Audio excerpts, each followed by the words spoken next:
इस बात का कि धीरे धीरे एग्रीकल्चर एज आया। 10,000 साल गुजर गए जब राजा शिकारी नहीं बनते थे, राजा जमींदार बनने शुरू हो गए। यस और नो, यस और नो, यस और no. My dear friends, agriculture age के ऊपर इंडस्ट्रियल एज हावी हुआ 18th सेंचुरी नियर 1760 के आसपास। एग्रीकल्चर एज से इंडस्ट्रियल एज आया। कहते हैं राजा बनने के लिए ज्यादा जमीन की जरूरत नहीं है, छोटी जमीन है, इंडस्ट्री लगाओ, इंडस्ट्री लगाओ। तभी टाटा आए, बिरला आए, अंबानी आए, अदानी आए। छोटी जमीन है, इंडस्ट्री लगाओ। इंडस्ट्री लगाए, इंडस्ट्री लगाने वाले सारा राजा बन गए। जमींदारी प्रथा का पूरा जड़ से नाश हो गया। यस और बोलो, यस और नो, यस और नो। इंडस्ट्रियल एज चल ही रहा था। अभी देखिए 20वीं सेंचुरी में आ गया नॉलेज एज।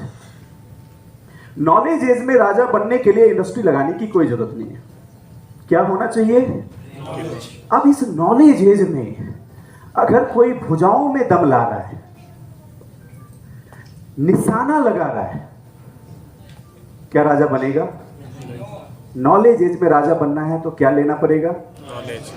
बगल बैठे राउरकेला में रितेश अग्रवाल आए, मोबाइल पे एक ओयो बनाया और 40,000 करोड़ की टर्नओवर।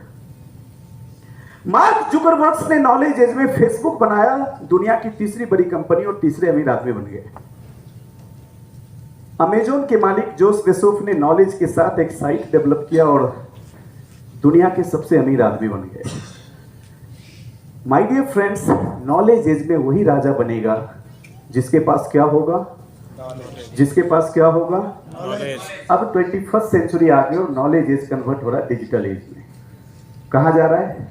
Digital age. अभी हम कहाँ जा रहे हैं? Digital age. हम कहाँ जा रहे हैं? Digital age. हम जा रहे हैं डिजिटल एज में। और हमें अंडरस्टैंड करना है कि इस डिजिटल एज में एक ऐसी इंडस्ट्री जो 100 साल से भी ज्यादा पुरानी है और 125 कंट्रीज में चल रही है, 100 से ज्यादा कंट्रीज में लीगल हो चुकी है। और आज इंडस्ट्री जो 2018 में 192 बिलियन की टर्नओवर कर रही थी, अप्रोक्सीमेटली 2025 के अंदर 64,500 करोड़ की टर्नओवर करने वाली है। और इसको हम डील कर रहे हैं टेक्नोलॉजी के साथ डिजिटल एज में। माय डियर फ्रेंड्स, अब ये जो समय है ये कंप्लीट अपने आप को, अपनी जनरेशंस को डिजिटली बनाने का है। कंप्लीट। अगर आप अपनी जनरेशंस को कंप्लीटली डिजिटल मोड पे ट्रांसफर नहीं करेंगे तो आप और आपके बच्चे वही प्रीवियस एज में रह जाएंगे। कोई नहीं पूछने वाला उससे। मैं आपको बता दूं 10 साल बाद एरोप्लेन को चलने के लिए किसी पायलट की जरूरत नहीं है। Technology will driven. कौन चलाएगा उसको? टेक्नोलॉजी। पायलट नहीं चलाएगा एरोप्लेन को, कौन चलाएगा? कार को ड्राइवर नहीं चलाएंगे, कौन चलाएगा? माय डियर फ्रेंड्स, आने वाले 10 साल बाद आपको पेट्रोल डीजल की कोई कार नहीं दिखेगी। सारी कार कैसी होंगी? इलेक्ट्रिक। अब देखिए दूसरी बिगेस्ट डिफरेंस को थोड़ा यहां समझने की कोशिश करते हैं। हम समझते हैं आज अगर हम डायरेक्ट मार्केटिंग नहीं करते और डायरेक्ट मार्केटिंग करते हैं या फिर हम ट्रेडिशनल मार्केट में हम जाते हैं, क्या करते हैं? एक दुकान खोलते हैं। यस और नो? दुकान के अंदर हम या तो शॉप खोलेंगे या फ्रेंचाइजी लेंगे जहां पे ह्यूज कैपिटल इन्वेस्ट करना पड़ेगा। क्या करना पड़ेगा?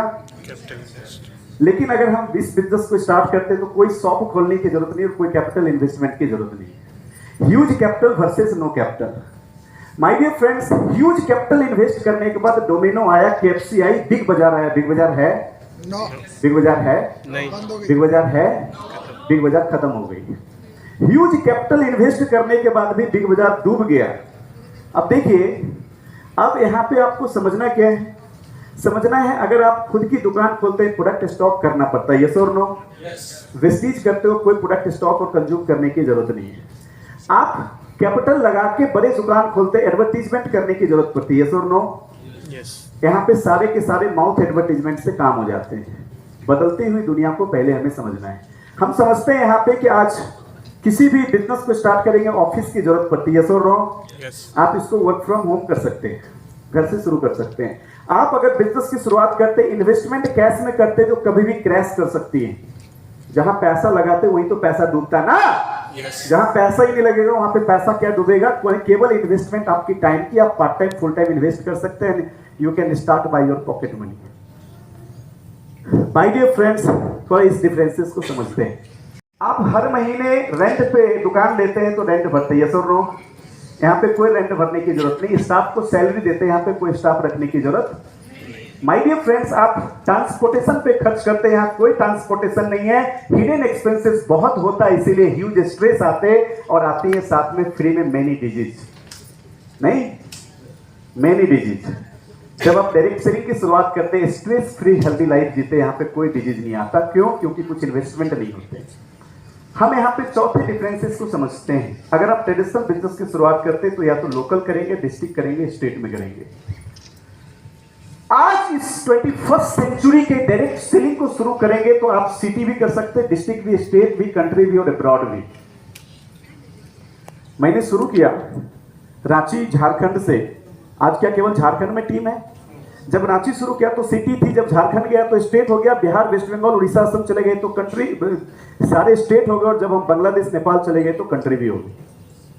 हमारे लिए कोई कैप्शंस नहीं है, कोई फुल स्टॉप नहीं, कोई कोमा नहीं कि हम सिटी से ज्यादा आगे नहीं बढ़ सकते। हम पूरे हिंदुस्तान में, पूरे वर्ल्ड में जहां जहां पे वेस्टीज है वहां पे अपने बिजनेस को कर सकते हैं। हमें कई चीज समझना है। Why you should join. ये बच्चा आपसे पूछ रहा है, आपसे पूछ रहा है कि डायरेक्ट सेलिंग इंडस्ट्री पूरे वर्ल्ड में इतनी बड़ी हो गई। आज पूरे वर्ल्ड में इतनी सारी कंट्रीज, जो आज वर्ल्ड की डेवलप कंट्री है, वो डायरेक्ट सेलिंग अडॉप्ट करके अमीर बन रहा है। भारत के अंदर पिछले तकरीबन 25 वर्षों से डायरेक्ट सेलिंग इंडस्ट्री में लाखों लोग कामयाब हो चुके हैं और आपने वेस्टीज को ज्वाइन किया। अच्छा, आप सबने वेस्टीज को ज्वाइन किया क्योंकि आप सफल होना चाहते हैं, यस और नो? बट ये बच्चा आपसे पूछ रहा है कि आपने ज्वाइन क्यों किया?